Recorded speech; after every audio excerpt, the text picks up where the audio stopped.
So I was 10 years old living in California when I went on my first graffiti spree.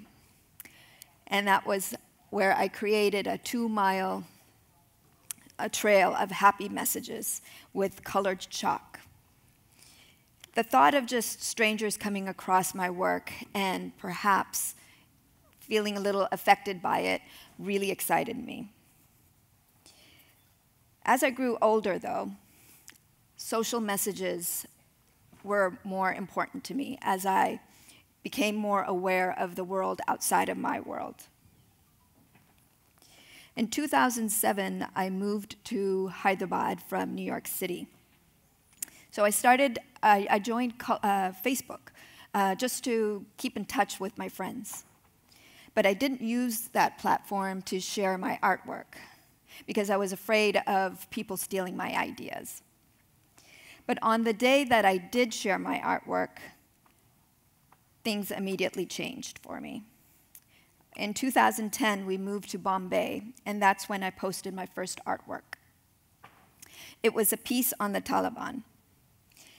And once I posted it, I got a message from the Hindustan Times. They wanted to ask if I'd be willing to be interviewed, and I said, of course. So the day the article came out, which was 3 days later, that same day I got a call from Elle magazine, the features editor, wanted to know what my plans were. And from that day on, the media was more interested in what I was doing and where I was going. And here's why I felt that perhaps they were interested in what I was doing. There were 3 reasons. One was that I happened to have moved to Bombay when street art culture had hardly started to surface. And 2, I was a woman in India doing unconventional things. Thirdly, I was creating art that was relatable to people, that connected to them. With media ready to listen, I knew that I could use this to influence people for a good purpose. In 2012, we started Culture Shop here in Bandra. We were determined to find the best graphic artists, Indian graphic artists around the world, put them onto one platform, and create the new Indian art wave. It takes a lot to start something like this, so it took me 2 years off the streets where I didn't paint on the streets, because I was required to just put my head down and work, because we had a lot to do. But then my concentration, my focus, got considerably interrupted. At the end of 2012, a 23-year-old college student savagely got gang raped on a bus in Delhi. I had read that when she arrived to the hospital, 5% of her intestines were still in her body, and the rest had been pulled out from the rapists. The entire country was in an uproar for weeks, demanding justice and change. My Facebook messages were crude and they were long. And sometimes I would spend 10, 15 minutes on these messages, and then I would say, okay, I have to not send them because I was starting to sound like a crazy woman. I was just so angry. I was consumed by all of this. And the more opinions I started hearing that happened to be twisted and backward, the more angry I got.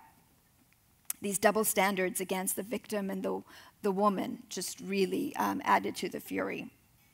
But fast forward a couple of months later, Culture Shop's next theme for its artists was called The Times, a look into the struggles between traditional versus modern. And that's when I created her.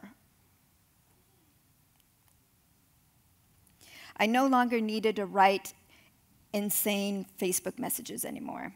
I now had a symbol that I could use on social media.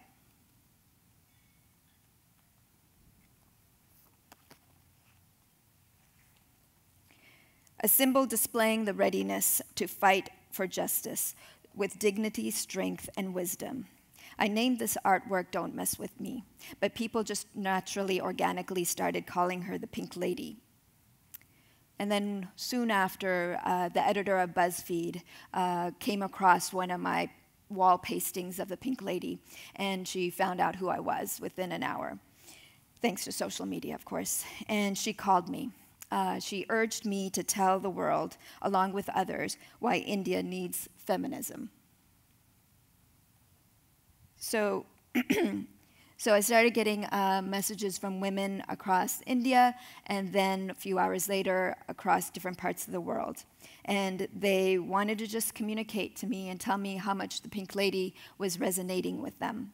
And then for the next 2 days, the Pink Lady t-shirts were flying off the shelves. And this was the first time the Pink Lady, the floodgates for the Pink Lady had opened.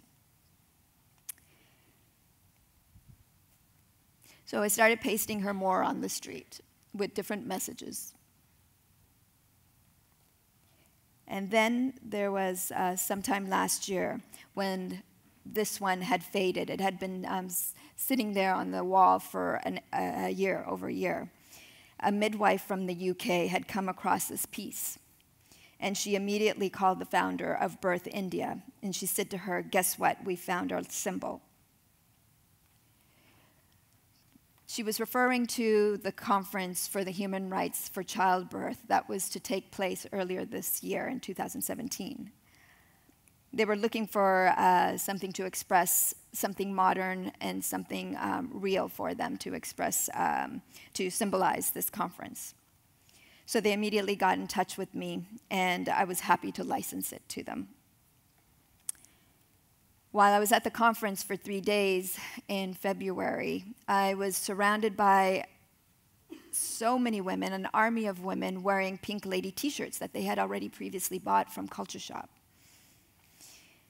And in January of this year, the Pink Lady was spotted at the Women's March in different cities like New York, London, DC.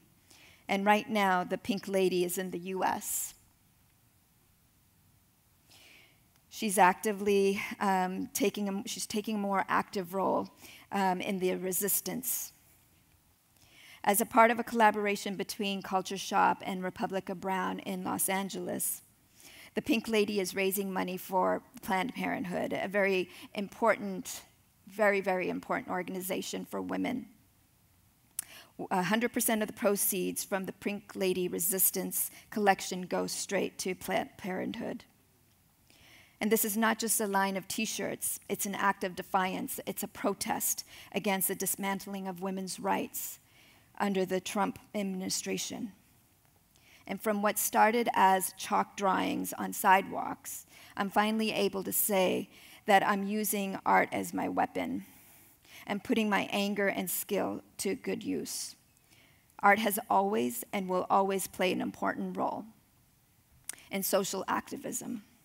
Its influence is one thing dictators and political leaders can continue to fear and should fear. Thank you.